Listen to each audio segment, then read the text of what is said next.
Hi everyone, welcome to the channel Sluggers Blue. I'm Anupam Mishra and I'll provide a more detailed introduction about myself and the channel towards the end of the video. Right now, let's start with the error type 29 of the series 50 most essential grammatical errors for the XAT. Okay. However, I would like to first state that this is not just a random list of 50 grammatical errors that we have just come up with.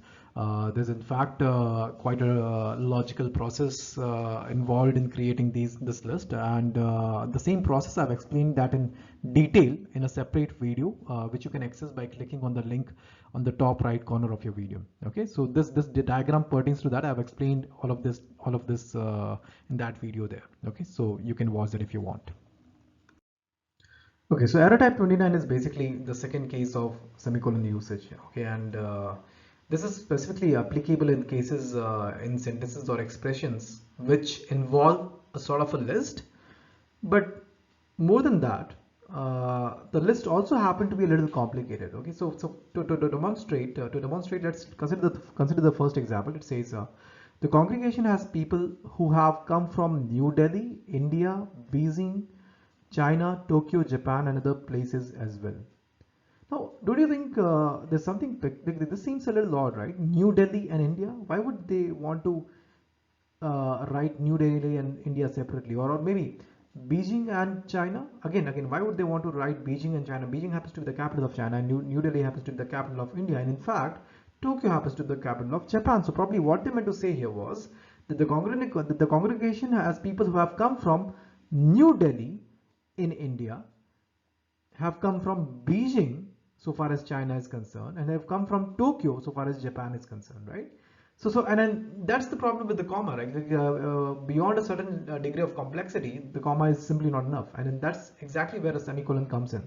A semicolon can be useful where a comma might not suffice to cater to the complexity of a list of items, right? So the way you can express the same sentence by also using semicolons could be that the congregation has people who have come from New Delhi, comma, India, then you have a semicolon, right? So because it is slightly more intensity than comma. Then Beijing, comma, China, again a semicolon, Tokyo, comma, Japan, again a semicolon, and then other places as well, right? So that's uh, so this will be considered grammatically correct, and the first one will not be considered grammatically correct, right? So now I would also like to take this opportunity to discuss another aspect of semicolon usage, right? So sometimes we might have queries in terms of like, does the part that starts after the semicolon, should it have capitalized words or should it not have capitalized words, right?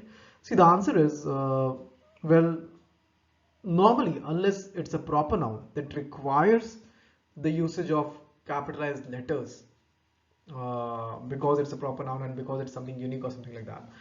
In those cases, maybe yes, but otherwise you would not want to use, you do not use capitalized letters here in case of semicolon, right?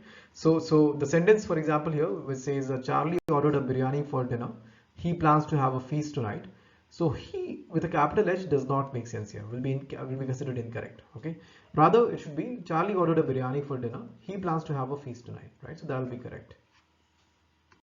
Finally, an example for you guys to try. I ordered a burger for dinner, semicolon. Life's too short to count calories. Okay.